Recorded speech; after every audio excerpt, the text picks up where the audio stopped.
Well, well, well. Hello, everybody. Welcome to the WTF1 wrap on this Friday, the Teammate Quaddy Battles edition. I'm your host, Dre Harrison, and after all, it's a party in the city where the heat is on all night on beach to the break of dawn. Welcome to Miami. I had to get that one in. Thank you to the legendary Will Smith for that one. But welcome to WTF1 Rap Powered by MoneyGram. I'm Dre Harrison. Next time I will get better lyrics and a slightly smoother intro.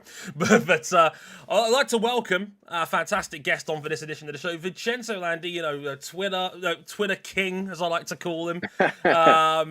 You sharer, tweeter, all-round stand-up social media guy, and great to have you here joining us on WTF1. Good to see you, Vincenzo. How you doing? How's your weekend? Likewise.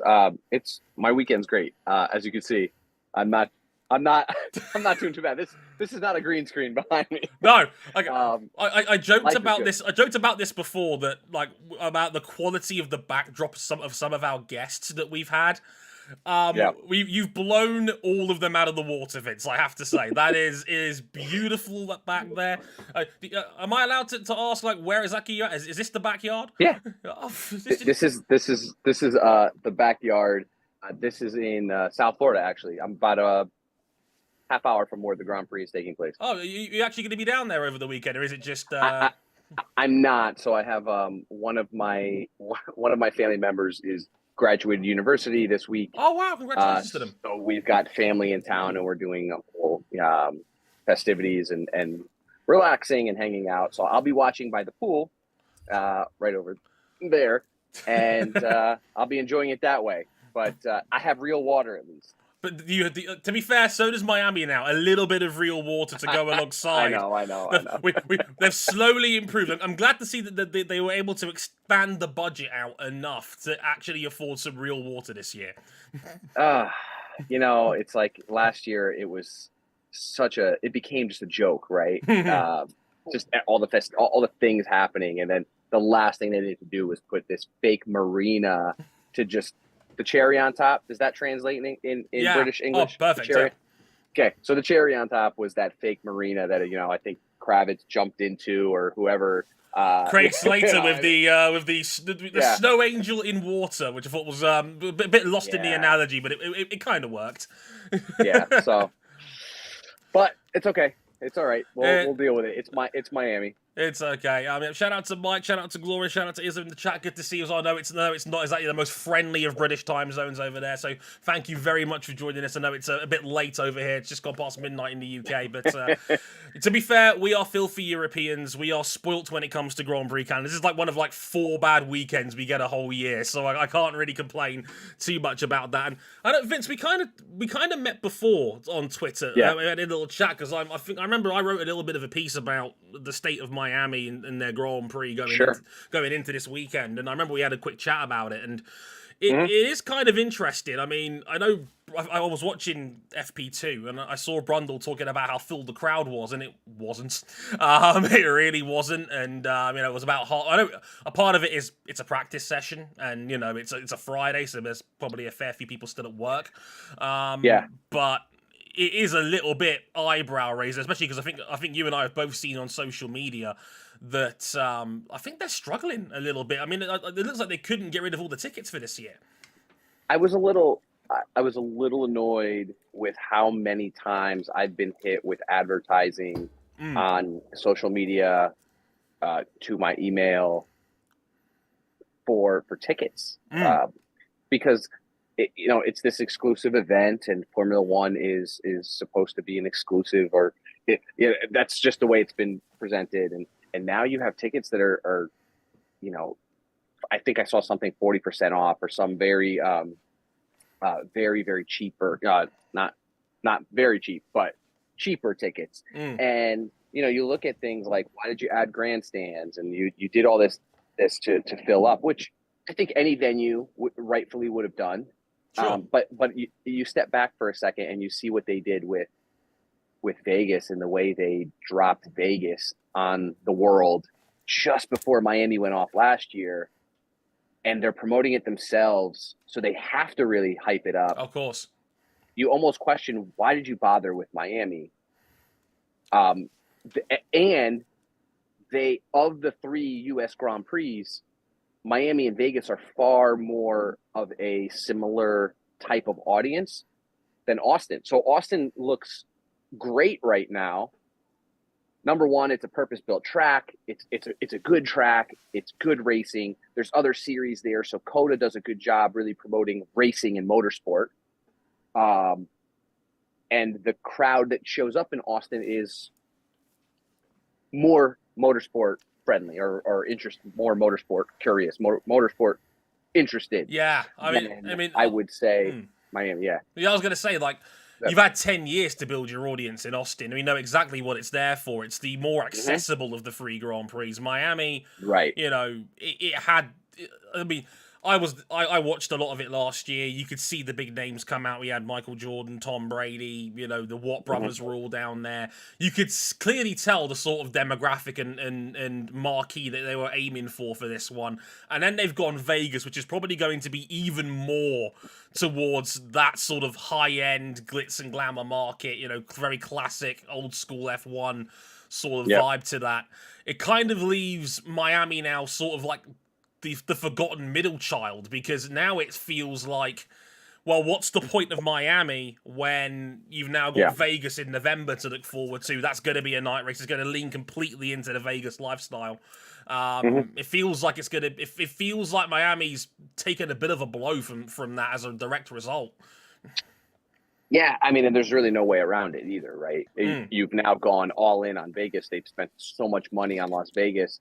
They've put so much effort into promoting Las Vegas, rightfully so, I will add.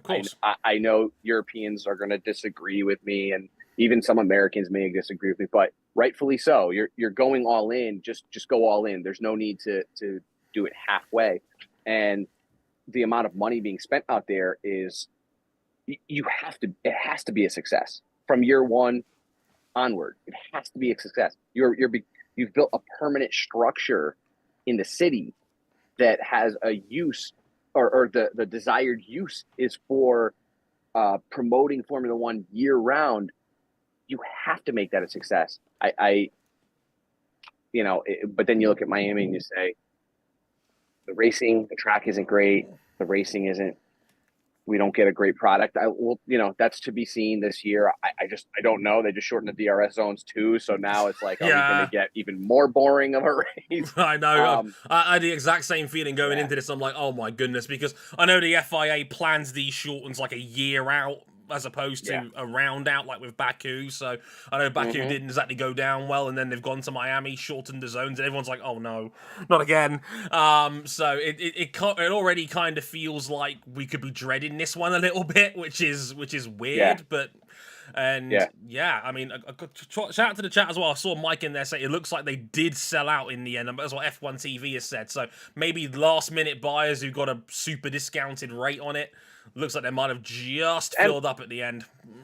There's always people that show up at the end that are looking for cheap tickets, of course. I would think that at the end of the day, they really need to fill those grandstands. They spent all that money on new grandstands. You have to.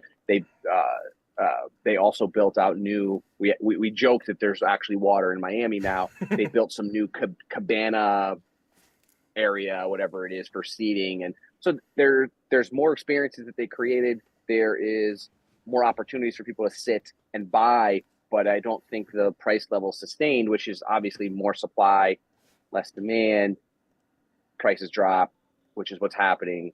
And that is a reality check, though. There is in a logistically heavy sport or series like Formula One, where you travel all around the world, you do ask yourself, what is the next thing they can do? Or at least I ask myself, and I know others in the kind of business focused area, wonder how else can Formula One make money? It's either raising ticket prices or finding a way to monetize outside of the race, but that's also becoming a little bit more confusing. So We'll see. We'll see how it goes. We'll see how it all plays out. I'm sure you'll be there to talk about it on Twitter as ever, Vince. So I eagerly look forward to that. So yeah, let's get into a little bit of these quaddy battles and matchups as we go up and down the field. Sure. Shout out to our editor Benji. He's chosen the order, and once again he's gone Alpine first. But okay. I've got some stats as well because that's always fun. 3-1 up so far. Esteban Ocon is in qualifying against Pierre Gasly. Yeah. But I think Gasly ran quite well today. I want to say P6 by the end of FP2. I want to say. I'm just checking my list now. He was actually 11th. Actually, my bad. I read the wrong practice. And that was the first. Gasly was 11. Yeah, Gasly was 11 in FP2. I think it was 6th in the first one. Indeed, Ocon 9th. So I mean, how have you felt about this Alpine matchup so far, Vince? Because I was quite looking forward to seeing how this would go down when Gasly joined Alpine and got out of that Red Bull umbrella. How do you feel about the pairing so far? It's been a bit of a rocky road for Alpine so far. Yeah, I'll say that I don't know. I don't want to say I'm surprised, but I am slightly intrigued by how Gasly has not performed this year. Maybe it's bad luck, and I haven't followed every single move he's made in every single race. So to say that he's driven poorly, I don't want to say that other than where I've seen him finish in comparison to his teammate. Ocon seems like he's driving with, like he learned from Fernando a little bit, right? Like he's moving and he's pushing and he's showing that, hey, because you're going to bring in this other guy to compete with me, I'm not just going away. And I really like Ocon a lot, so I'm happy for him. I think that he is definitely the better driver there right now. I think he'll out-qualify, and I think he will, barring an incident. I think he's also going to outfinish Gasly in Miami as well.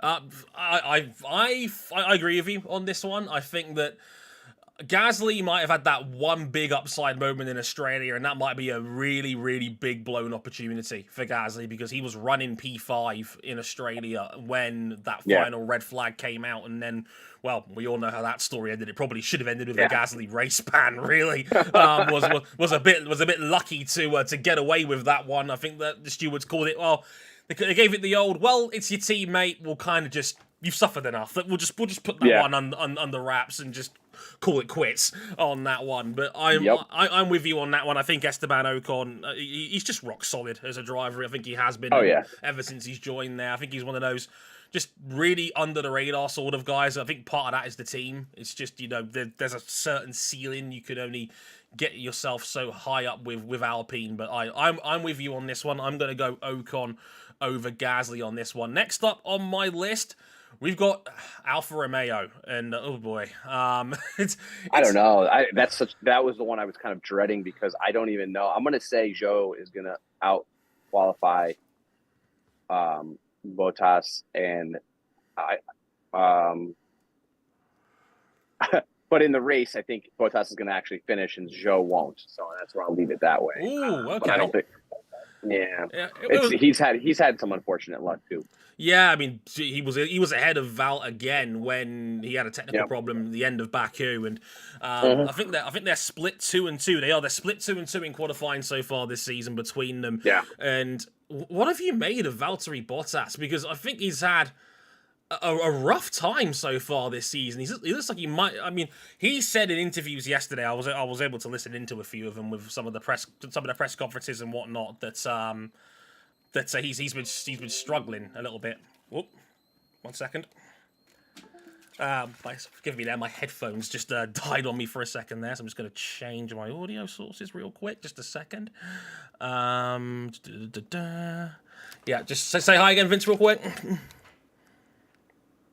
Oh, 1 second. Yeah, and one more time, Vince.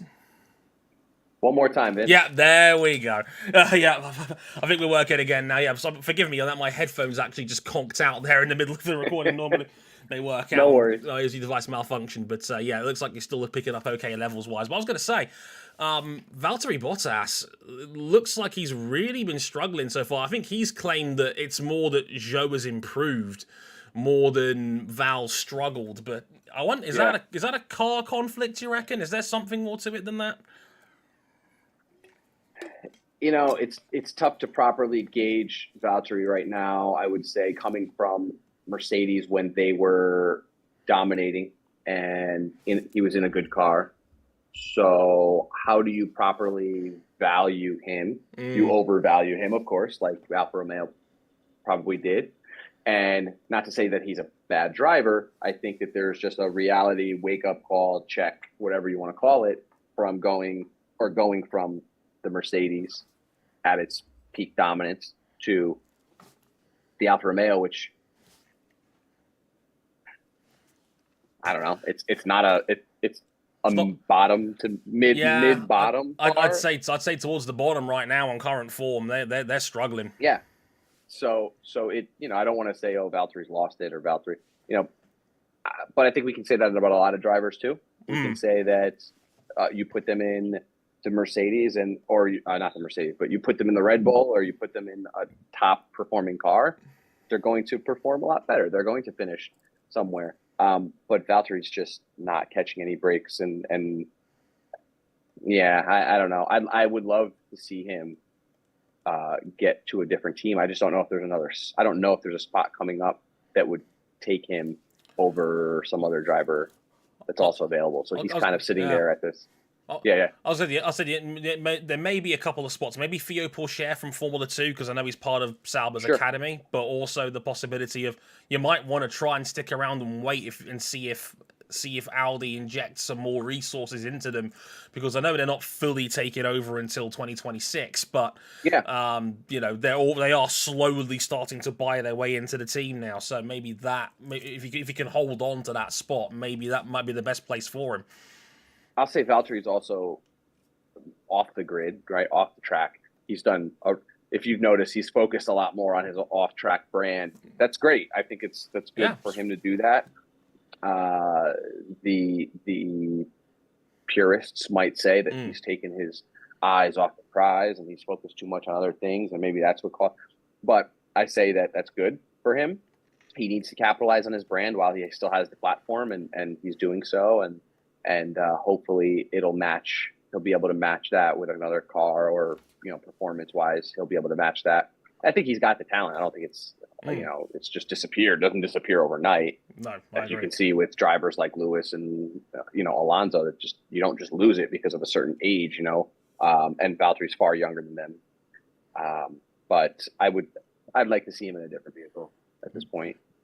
You and me both. I would be very intrigued to see how that would go down. But city season. I mean, are they going to go for an older guy? Probably not so much. We'll have to wait and see.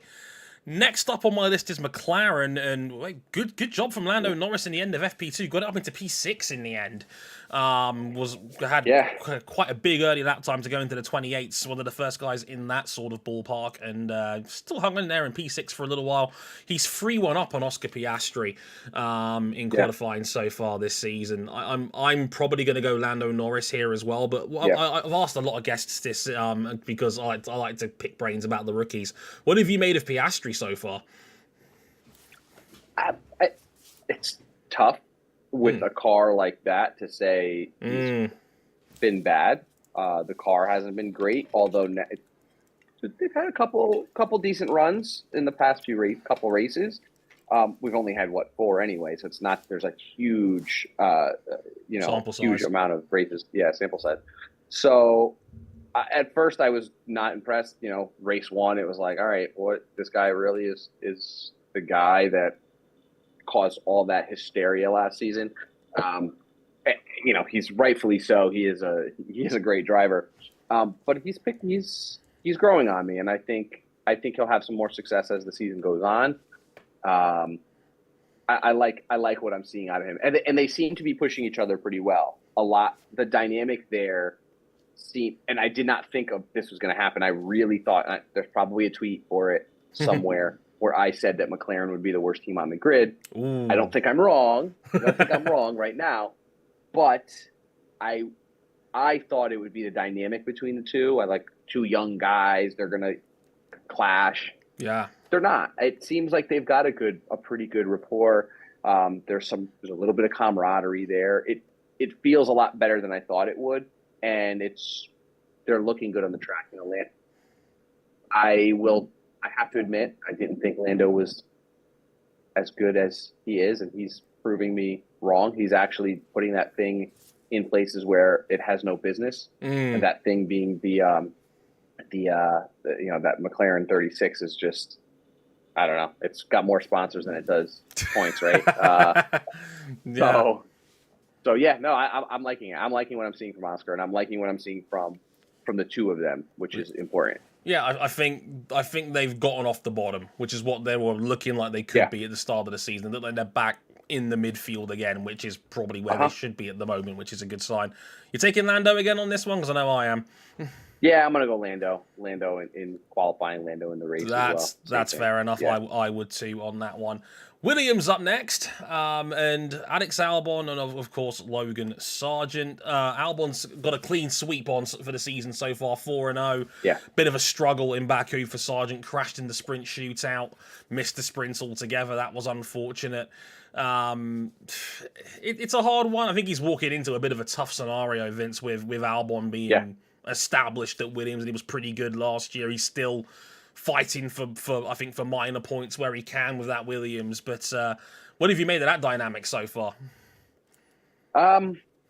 Logan is, like you said, he's in a tough spot. The team is not. It's just not there. It hasn't been there in a long time. And so Logan gets thrown into this position to be this like American savior. But how can you be the American savior when you don't even have the equipment underneath you to do so? Now, Alex, much more experienced. Alex has had a lot more experience driving, in F1 than Logan has, and he's proving that there's another car, like we talked about the McLaren. There's another car that has no business being where it is sometimes, and Albon finds a way.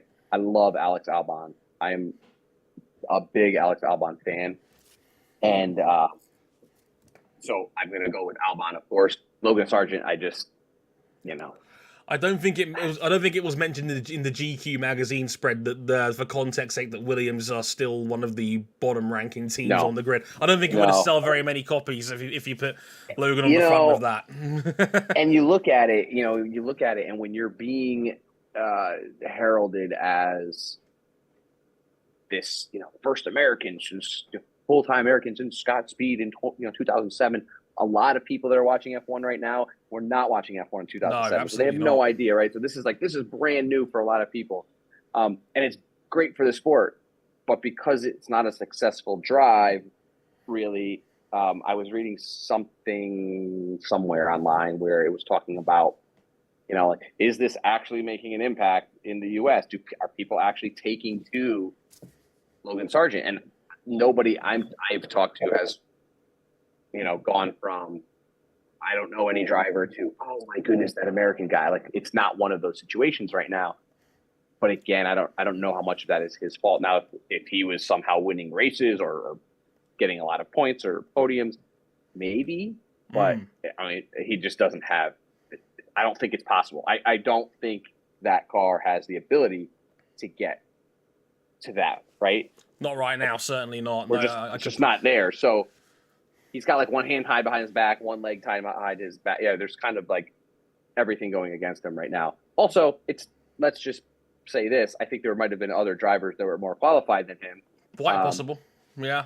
So he's got this spot, but there's a lot going against him, and I like to see him get more opportunity, more than just a year. I think he will. Yeah, I think so. I don't know what his contract situation is. I don't remember off the top of my head, but yeah, I think it's more than a year. I don't think Williams are in a hurry to start swapping drivers out. I think they gave Latifi 3 years, and he probably had weaker credentials going in than Sargent has. So 100%. So at least there's time going in Sargent's favour. There's always time for him to potentially get better, and maybe in time Williams can make some moves. We're going to go to our MoneyGram qualifying battle with our friends over at Haas, Hulkenberg and Magnussen. Had to get the sponsors message in there, had to do it. But gotta do it. Gotta do it. You got to do MoneyGram, the way to send money around the world. There you go, Vince, my man. I have no idea. There you go. You'll love to hear it. I love the support we're getting for that now. You got to see it. The funny thing is, in qualifying, it's actually been 4-0 Hulkenberg so far this season, which I think has actually surprised a lot of people. I know there was big debates about whether Mick Schumacher should have lost out or not for Hulkenberg, but I think by early form and how it's going, I think Hulkenberg has justified Gunther's move to bring him in to replace Mick. I mean, how do you feel about it, Vince? Oh, without a doubt. And I mean, to see, Magnussen came in to replace, he outperformed. Now you've got Hulkenberg and he's outperforming. Definitely the weakest pairing on the grid, in my opinion, overall. Okay. I like both drivers. I just think it's a weak pairing, especially with their history and a lot of other. They seem to be playing nice right now. I mean, they're not fighting for podium, so there's no need for them to have those type of battles. But yeah, I like Magnussen. I like Hulkenberg. I just think Hulk is again another one of those situations where it's like a chip on your shoulder, and you've got hey, you're going to put me with this guy. I'm going to beat him. I'm going to make sure I beat him.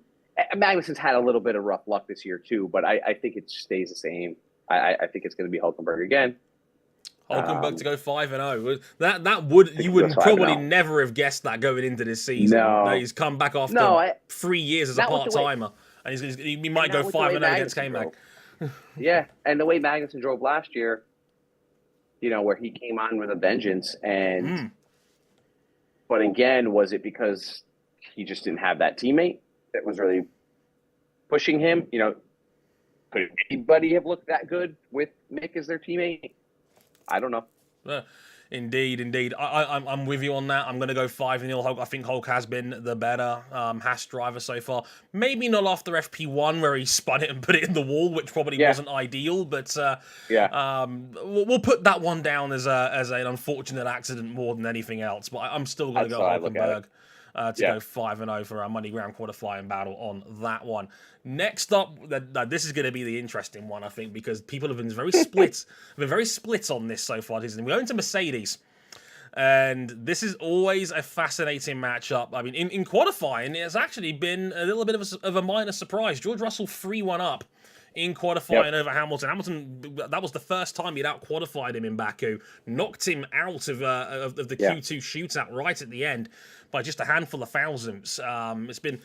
These two, I think, are quite possibly the most intriguing matchup in F1 from a driver standpoint. I think Russell is certainly keeping Hamilton honest, which I think is fun. And I'd love to hear a perspective on this, Vince, because this is one of the closest matchups I think we've had so far this season.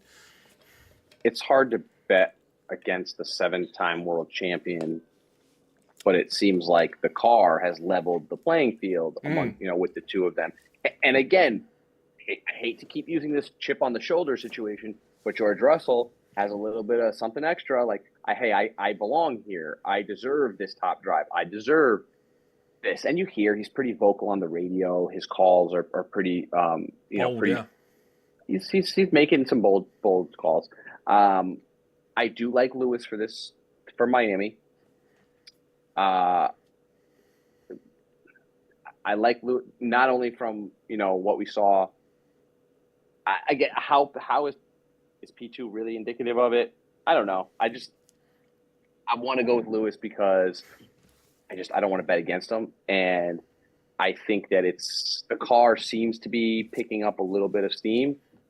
And so a less frustrated Lewis is definitely going to be a more successful Lewis. And I think experience eventually will win out. It may not look sexy up front like last year. It was really tough. Russell had some, a very good run, and it's looking very different. But you have to understand, Lewis went from a car that was top of the grid to that thing was almost at the bottom overnight. Yeah, that was George went first from half of last season. Yeah, George was already driving at the bottom the year before, so it was no big deal. So I like Lewis. I think that experience is going to pay off.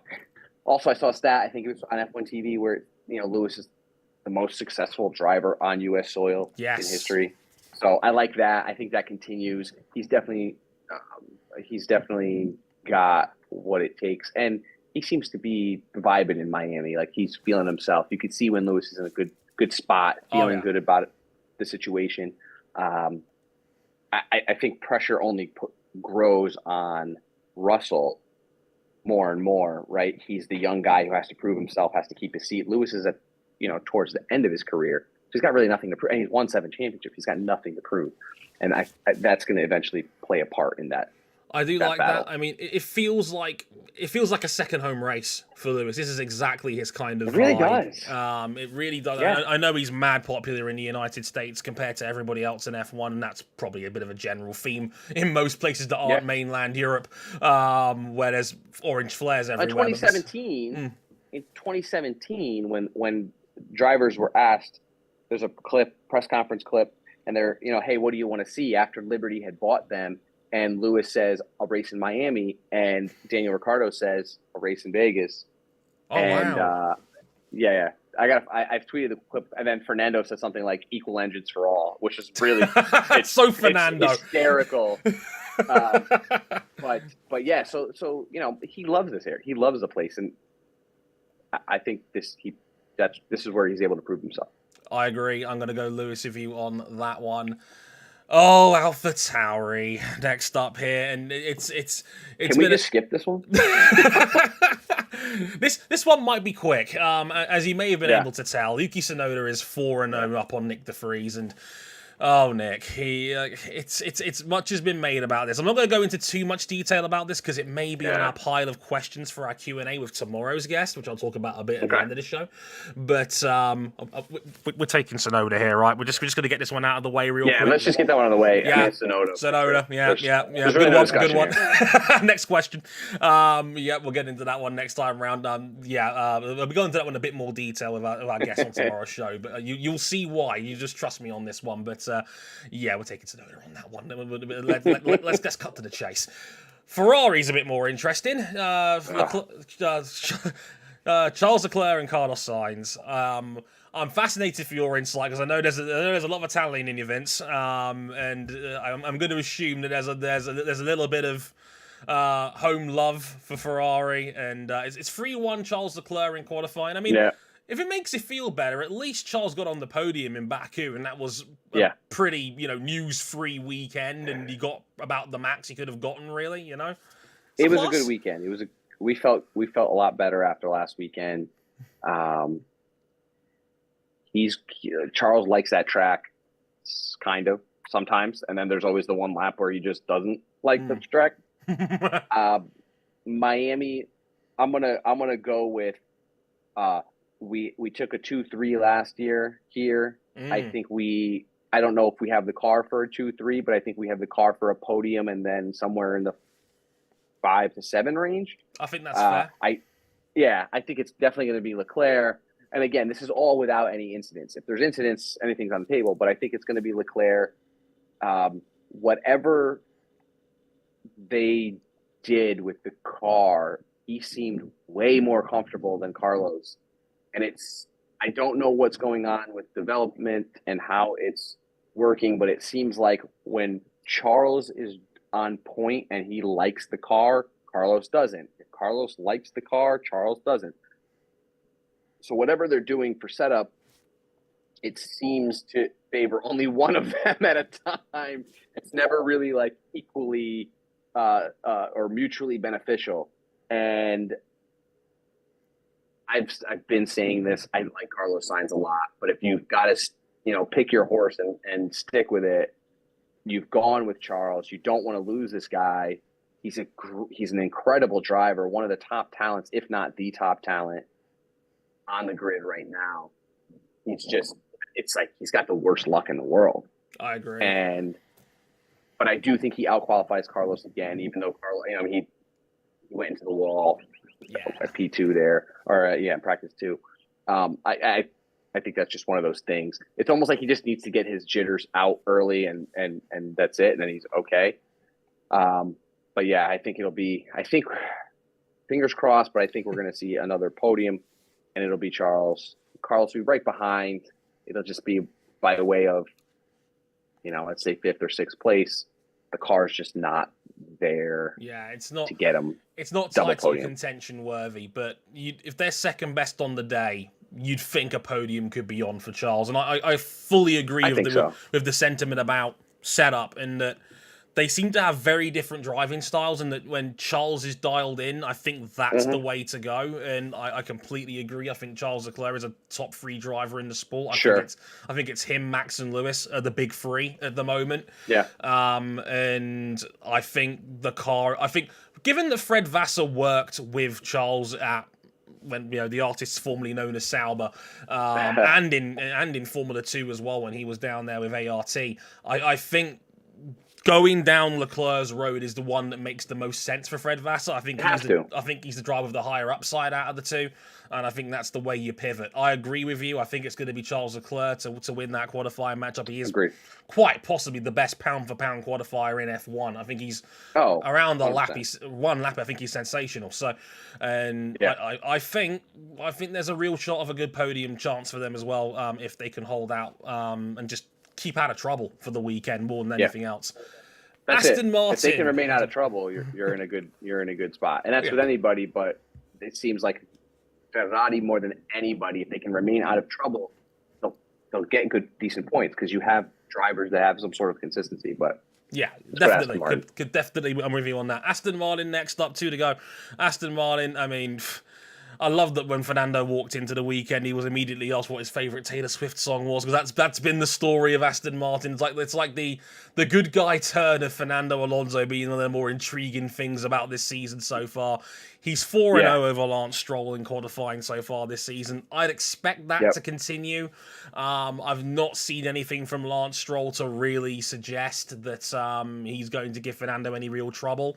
But I mean, I've got to ask, what have you made of Aston Martin? Because what a turnaround they've had this year to go from 7th in the Constructors last year to now challenging for podiums. And credit to their team. Credit to, Dan Fallows designing that car. They went and they rode the Red Bull coattail. They said, we're going to use the Red Bull concept as our muse, and they went with it. Everyone kind of, Green Bull last year, but they're not laughing now when project is clearly working and they've invested time and effort into this program, this project. I will say I'm definitely impressed with Lance Stroll. He's been driving. I always thought Lance had talent, even though he is very much in F1 because of Daddy. I always thought he had some skill. He's not a Latifi. He's not. He wasn't that bad, right? He always shows you a glimmer of excellence or quality, not excellent. And now, with a good car underneath him, he's solid. He's a solid teammate, and I think that also is thanks in part to Alonso, who's become a better teammate. It seems like, and seems like he's a bit more generous. I don't trust it. Me neither. I think that we're waiting. We're just waiting for Fernando to turn. Me too. But it seems to all be working. It seems to be working, and I'm enjoying seeing it. I'm really enjoying Fernando being successful. I love the phase of Fernando that we're seeing, and he's playful. He's on social media. He's being playful on social. It's fun. Being kind of playful on the radios. He's throwing shots at his former teams on the radios. I love it. I think F1, we need a villain, and especially to take away from the Verstappen Hamilton thing. And so I love having that third driver who's truly, because Charles isn't really a villain, right? No, even though he is. Yeah, he's a bit more. He's a top bit more 3, wild. I would say. Yeah. Right. So it's nice to have a villain, someone that turns, not really turns heel, but is a heel. Yeah. And I love it. I love where it is. I think Alonso's obviously going to out-qualify Stroll again. There's no doubt in my mind that he is the top driver. He's absolutely he's a top 3 driver on the grid right now for me, the way he's driving this season. And he has the equipment underneath him to also prove that. I think he's just behind Max and Checo on the grid right now. I'm not saying that Checo is more talented than Leclerc. I just think right now what we're seeing, it's definitely Max, Fernando, and Checo are right there I agree entirely. Yeah. I mean, as you said about turning heel, this is the best car he's had in a decade. So it's just fun seeing him up the front end again, rather than challenging for maybe minor points or when he was at McLaren. It's a lot more intriguing because people want to talk to him. He wants to be out there, and he's been outstanding on social media this year, leaning into the trophy jokes and the Taylor Swift jokes. He's been fantastic with that. He's been a breath of fresh air to the top end picture, because you're right, it has been Verstappen and Hamilton dominated with Leclerc for the last 3 or 4 years. So to see Alonso back up there again, I'm not the biggest Alonso fan, but it's certainly fun, and I'm here for all of it. You've got to appreciate it. You've got to appreciate it, even if you don't love them. Exactly, absolutely. Last team on the table, Red Bull. Verstappen 3-1 up in qualifying so far. I mean, are you a Perez believer? Because you could tell they're trying really, really hard to make Perez seem like he's a contender this year. Are you buying into this? Checo. I'm buying into Checo being a determined and motivated driver this season. I think he feels really, really either let down, disappointed, or screwed out of what he felt could have been second place last season. And he probably very well could have. Let's just be real. I mean, one a little bit of help from Max, and he probably Checo would have been second. And I think he's there. I think he's ready to push that. It'd be great to see somebody actually push Max all season long. Yeah. And who better than his teammate to do that? Now, I will say this: if Checo actually pushes Max in the same equipment, how do people feel about Max? Max is a great driver. He might be the greatest of a generation, right? Or of the next generation, right? Sure. Lewis is clearly cream of the class. How do we feel about Max right at that point? I don't think Checo's as good as Max. I think that Checo is just driving. He's just otherworldly, right? He's determined. It seems like he's way more bold in his driving, the way he's pushing the car. Even his radio calls, he seems to not want to be pushed around this year. Like, hey, you're not screwing me this year. I'm going after this. Like, I'm getting first place. Don't tell me to slow down. Like, we're not screwing anything up for me. If I'm ahead, I'm ahead. Like, that's it. And I don't know if Max is I'm not sure how Max feels about it. It seems like Max is almost taking it because and Max probably feels like, by the end of the season, I know I'm going to get a bunch more wins than you are, so I'm not concerned. I think that's what it is. Yeah. I will say I do think we're going to see. I think Checo out-qualify him. He might have one of those last lap burners that just tops the sheet. Yeah. I'm going to go the other way. I think it's Max. I think on more conventional tracks, I think Max is going to do it. I would love to be proven wrong on this one. I mean, look, this is probably our only hope for a title fight this year. So, low-key, I'm kind of hoping that Perez can keep pushing, and it's not just the street circuit vibe that he's given off for the last couple of years, that he seems to only win on them.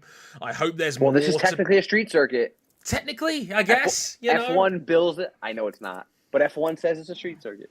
Yeah, look, they will class it as one if Perez wins on social media. I guarantee you that. 100%. 100%. So we're split on that one. But yeah, that'll just about do it for the WTF1 Wrap powered by MoneyGram on this edition. Vince, before you get out of here, tell the good people where they can find you on social media and all of that good stuff. Go get me on at Vincenzo Landino on Twitter. It's the best spot. Very responsive. I try to be as engaged as possible with the audience. Anyone that comments or wants to ask a question, I'm pretty responsive as quickly as I can. But that's the best spot. Indeed. Give him a little WTF1 on bump from us on the replays afterwards and all of that.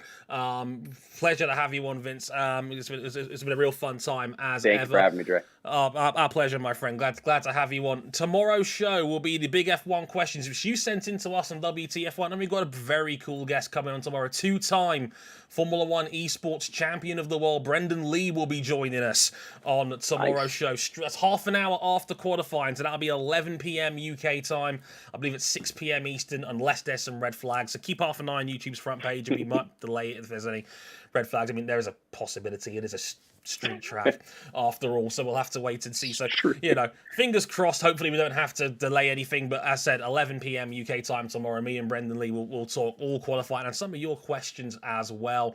But until next time, I've been Dre Harrison. He's been Vincenzo. Thank you very much for watching and listening in. And we'll catch you guys tomorrow. Have a good one. Take care.